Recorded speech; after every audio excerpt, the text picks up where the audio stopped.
And as our coverage continues, we're going to focus now on how Mr. Trump's calls for protest regarding his arrest have sparked concerns about the possibility of fresh political violence. Laura Barón-López joins us now to talk about how security officials are monitoring and preparing for a host of possible threats. Thanks for being here. And Laura, I know you've spent the day tracking reaction to the day's developments among Mr. Trump's supporters, his Republican allies. What have you found?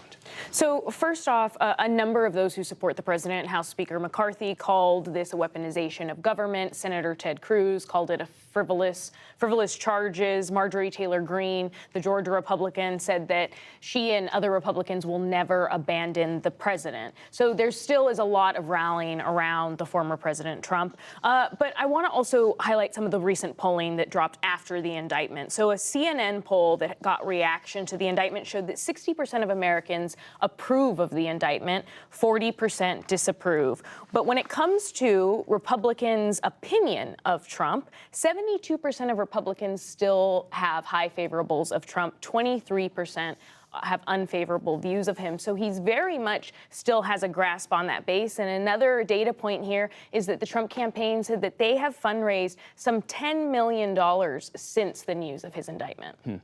Well, as we reported, Donald Trump supporters and anti-Trump protesters, they swarmed the streets outside the courthouse today. That was a spectacle. Beyond that, there are real concerns about the net effect of Donald Trump using this arrest and arraignment to rile up his supporters. You've been speaking to extremist experts about that. What do they have to say? So the experts that I've been speaking to say that it's not necessarily that they're looking at violence to break out at a protest like the one that was held today, but that they're looking at right-wing extremism groups, white militias, neo-Nazis, essentially the coordinated white power movement that has grown since 1983 and has really mobilized in the Trump era. I spoke to Kathleen Belew. She's a historian at Northwestern University, an expert in the white power movement, and she offered this warning. What we have here with the indictment is an opportunity for extremists who are interested not in any kind of Americanism, but instead are interested in overthrowing the United States to create a white ethno-state. This gives those folks an opportunity to reach into the Trump base, to find people who are frustrated and disaffected by this ruling, and to recruit and radicalize for their own purposes. So you heard Belew say there that essentially the indictment, the arrest, the subsequent revelation of the charges, all can act as a triggering action for extremist groups. But Laura, there are people who argue that Donald Trump's influence is waning, despite his sizable command over a certain part of the Republican base. He doesn't draw the same big crowds. He doesn't use Twitter in the way that he used to. Does that lessen the prospects for political violence based on your reporting? So I asked Kathleen Belew exactly about this and whether or not his influence was waning, and she essentially said that Trump is still seen as a figurehead for the militant right and for white power groups, but that it goes beyond him.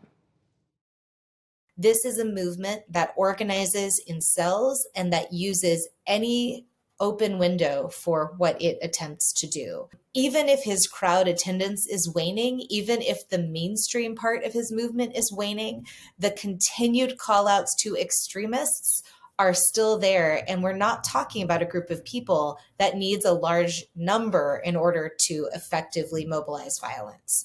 And so when Belew talks about the potential for militant groups to take action or a so-called lone wolf, essentially they're looking at right now the upcoming Oklahoma City bombing anniversary on April 19th. They said that what people should be on the watch for is potential attacks on federal buildings, on power stations, and other paramilitary activity. What does the online chatter suggest? We know that extremists were very active on social media in advance of the January 6th attack. What do the experts that you've been talking to say about that?